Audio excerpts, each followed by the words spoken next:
শিক্ষা ভবনের সামনে 7 কলেজের প্রস্তাবিত ঢাকা সেন্ট্রাল ইউনিভার্সিটির শিক্ষার্থীরা ক্লাস শুরু এবং অধ্যাদেশের দাবিতে অবস্থান করছি সচিবালয় অভিমুখে শিক্ষা ভবনের পাশে। কিন্তু আজকে আমরা শিক্ষা উপদেষ্টা মহোদয়ের সাথে বসেছিলাম, কিন্তু বসার পরবর্তী সময়ে তিনি আমাদেরকে যে আশ্বাসগুলো দিয়েছেন বিশ্ববিদ্যালয় হবে, এটা আমরা শিওর হয়েছি।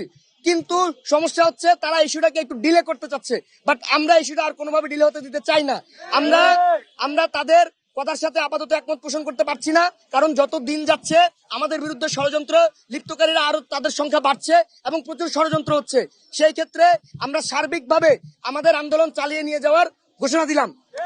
আমাদের আন্দোলন যে অবস্থান কর্মসূচি ছিল, যে অবরোধ ছিল, যে ব্লকেট ছিল, সেটা চলবে। আজকে রাতে আমরা এখানে অবস্থান করব শিক্ষা ভবনের সামনে।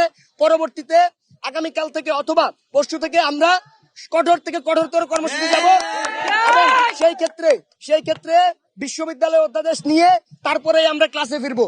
এর বাইরে আমাদের আর যাওয়ার সুযোগ নাই, কারণ প্রস্তাবিত সেন্ট্রাল ইউনিভার্সিটির ভর্তিকৃত 24-25 সেশনের প্রায় 11,000 শিক্ষার্থীর জীবন এখন হচ্ছে হুমকির সম্মুখীন।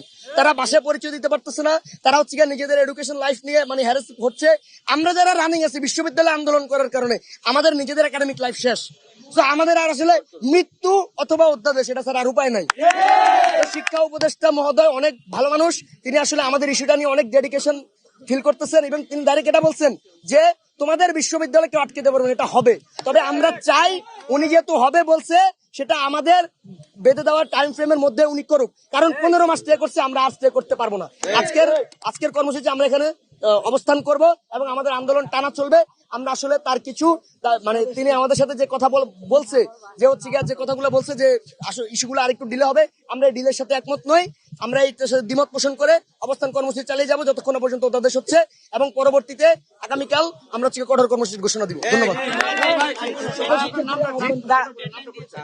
না, কোনো ডেডলাইন বলতে শিক্ষা উপদেষ্টা আপনারা দেখছেন যে একটা হচ্ছে প্রেস রিলিজ করছে, সেখানে বলছে যে জানুয়ারির 1 তারিখ থেকে 24-25 সেশনের ক্লাস শুরু হবে এবং 25 তারিখে হচ্ছে গিয়ে আমাদের অধ্যাদেশ বিষয়ের